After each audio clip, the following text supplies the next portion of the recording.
are called the 10 steps. I call them Healing Without Hate, How to Forgive to Live. And if anyone doesn't get them all, they're on my website. So you can just go to my website, wendygladney.com or wendysenterprises.com. It's the same website. So the first step that I want to talk to you about that I feel is so important when it deals with living victoriously and coming through and understanding the power of forgiveness is prayer. And I'm going to tell you, I have always believed in prayer. I know that prayer is important and the center focus, but I don't know who in this room has seen War Room. Yes. But I saw War Room the other day, and I was trying to figure out, okay, if I clean out my closet, where am I going to put everything? Did anybody else have that thought?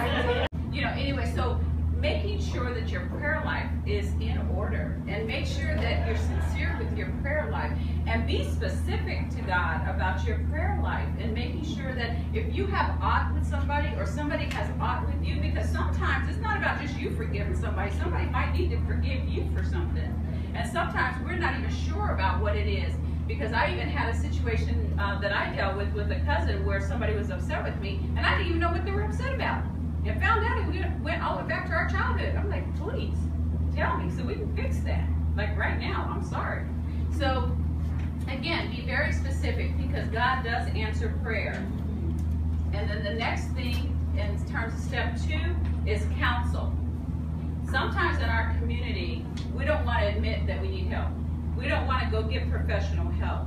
And sometimes the help may be a therapist, sometimes it may be a counselor, sometimes it may be a coach, sometimes it may be a pastor, or sometimes it could be a trusted sister friend. Just be careful of who you share what with, when, how, and where, because you want to make sure that it's not something that comes back around. But the thing that I want to really stress is that don't be ashamed to receive the help you need. It's like the saying goes, it's better to be fooled for a minute than to remain ignorant all your life.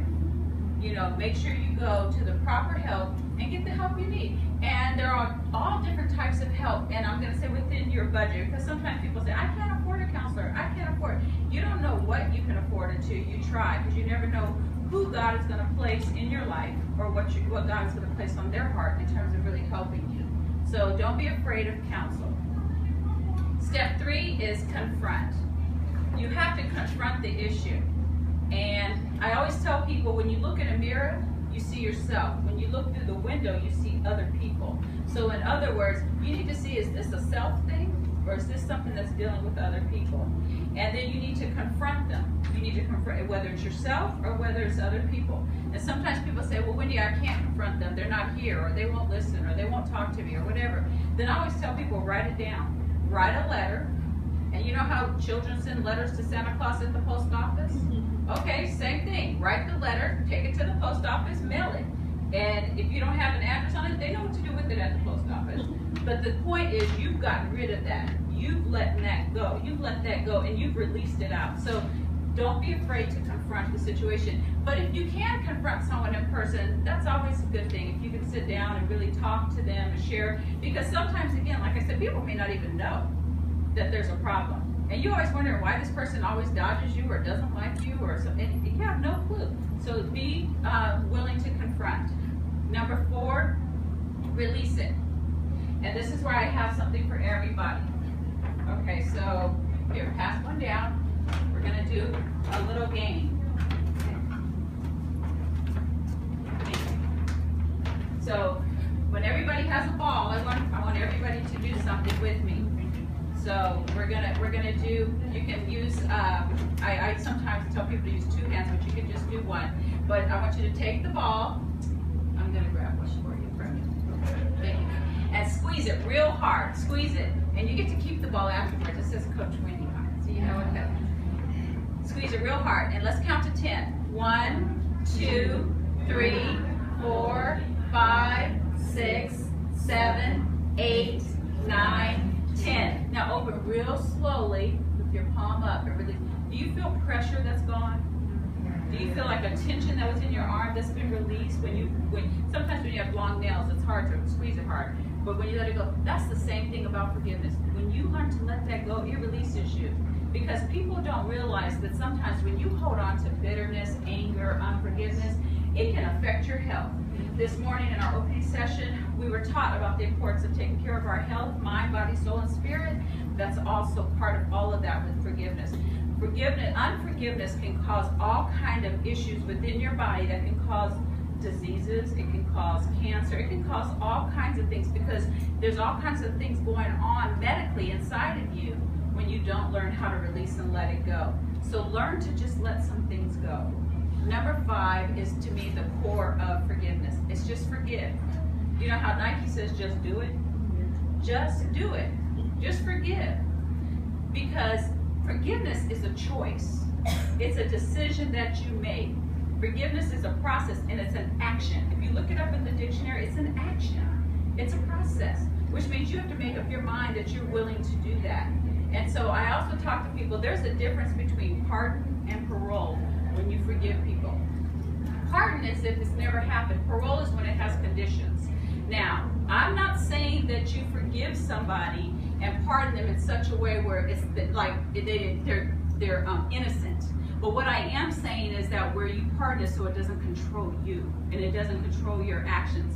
Because when we parole someone with conditions, really we haven't forgiven them. Because have you ever heard someone say, I forgive her, but if she does this, well then you haven't forgiven her. That has conditions. You've paroled the situation, which means you're still hostage. You're still not, because you're just really waiting for her to do that. You're just waiting for her to mess up again. So that means that still has a hold on you and you've not released it all. So make sure that when you forgive someone, you just totally pardon the situation as it relates to how it controls your life and your heart. Number 6. Number 6 is attitude. Check your attitude. First of all, if you got up in the morning, and the fact that we're all in this room, no matter what condition, you should have an attitude of gratitude. Because God still has work to do with you and through you, if you allow Him to. And so I always tell people, make sure that you understand that a glass is half full, not half empty.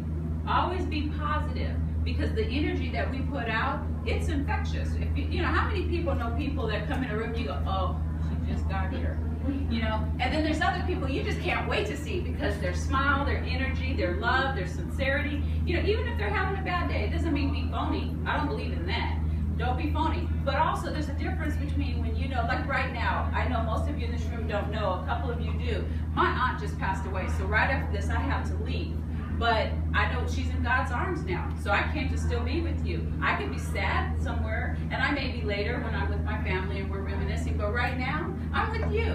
And I know that my attitude needs to reflect something that shows you that you matter to me, and that I'm grateful that you're here. Because if you weren't here, who would I be talking to?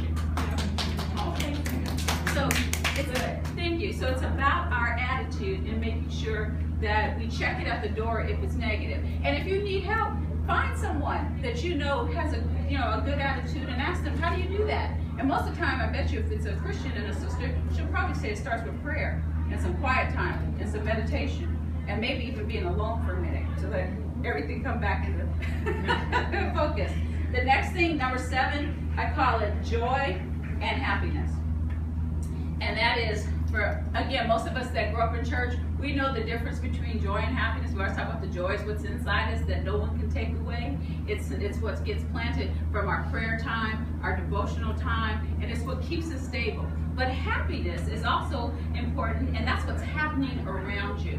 And so I always tell people, find out what makes you happy and surround yourself with that. So for me, I love pictures of people that I love. I love my family. I have pictures all over my house, and I like pretty frames to put them in so that I can see that. Another thing I love that people know is candles. I love candles.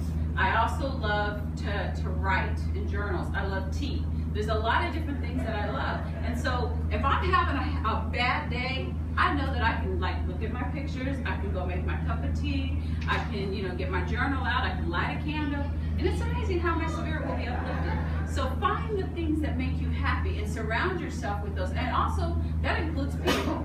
And the people that don't make you happy, we can come back to them a little later, you know, when we've been, you know, refueled, so that we can then give them some love and help them with whatever they're dealing with in their lives. So I believe in having joy and happiness in your life. Number 8, goals. When you're dealing with forgiveness, a lot of times we get stuck. But when you have goals in your life, that helps you to have somewhere that you're going to. That helps you to have something to look forward to, something that allows you to get out of that rut, that spirit. It's also something that helps you to gauge progress. So I always tell people, like, when you're kind of stuck and you're not quite sure how to get over, you know, whatever the situation is, make sure you have some goals. Go back to your list. Go back to your heart. Go back to what makes you happy and the things that you want to do. And then start working on those. And turn your dreams into goals. Write them down. Decide how you're going to go about making those things happen, because that will help restore the joy. That will help restore some of the feelings and emotions that we've lost when we're really going through some hard times, or we're stuck with even unforgiveness of what we think somebody's hurt us, or something that we've even done wrong and we're guilty. Whatever it is, go back to your goals. Number 9. Number 9 is give. I always tell everybody, no matter where we are in life, we all have something to give. Sometimes people think it's just money, but it's not always money. Sometimes it's a kind word. Sometimes it's that phone call. How many of you still ever stop and write a note to somebody, a handwritten note, and put it in the mail? You know, a lot of people don't do that anymore. But it's such a joy when you open up your mailbox and it's not just a bill or a solicitation of some kind, and it's not your birthday, and it's not your anniversary, it's not Christmas. It's just because I was thinking of you. It's just because, you know, you're on my heart. So do something that gives to others. You know, maybe it's volunteering. Some of you may be volunteering today to make this conference come together. All of that is giving back. All of that is making a difference. Speakers, we're volunteering, we're giving back. That's making a difference. We're sowing into other people's lives. And you know what I've learned? A lot of times when you think that you're giving, it's amazing how much you receive. How much you receive. And I knew that my sister Deborah was going to be here today, but I didn't know if I was going to see her, because I knew that you might be more towards the noon hour. I knew I had to leave. And God had it that when I walked into the ballroom, the first person I got to see was Miss Deborah. And that's a joy to me, because we have a long history, 20 years, 20 plus years. And lifting each other up and encouraging each other. And we used to have meetings at our house, and I'd be like the first one parked outside waiting for the meeting. and you know, and just knowing that there's consistency in your life for people who know you win and people who see you grow. And also what's a blessing, I have to say this publicly too, is that when you do similar things in life and yet you still want the best for that person. Yes. And that's how we've always been for each other, you know, just in terms of speaking or writing or whatever, and just lifting each other up. That's giving, and that's planting into each other's lives. And then the 10th step is live. I always tell everybody, you know what, tomorrow's not promised. And when I dealt with my health issues and things like that, I really learned that. And so I know the importance of living every single day to the fullest. And so I want to encourage everyone that as you go through the process of forgiving, whether it's yourself or others, don't forget to live life to the fullest every day. And tell the people in your life that you love them, that you care about them, that they matter. And you know, and don't be afraid that if there's somebody that you know that maybe you did something that wasn't right, and maybe they don't even know it, but you know, just say, I'm sorry if I've ever done something that may not have been right. Forgive me, you know, so that you can move on and be released from that. That was, I don't want to give away the movie because somebody doesn't know, but that's one of the things in the movie too. So it was just really good in terms of just dealing with how to move forward and just the whole power, again, back to prayer, which is what we started with. So I just got my 5-minute notice. So I just want to just say thank you, and I want to share a slogan that I leave everybody with, and I hope that it does something for you, and then I'm going to open it up for Q&A, and that's healing without hate, how to forgive to live. It's a choice. It's a lifestyle. Pass it on.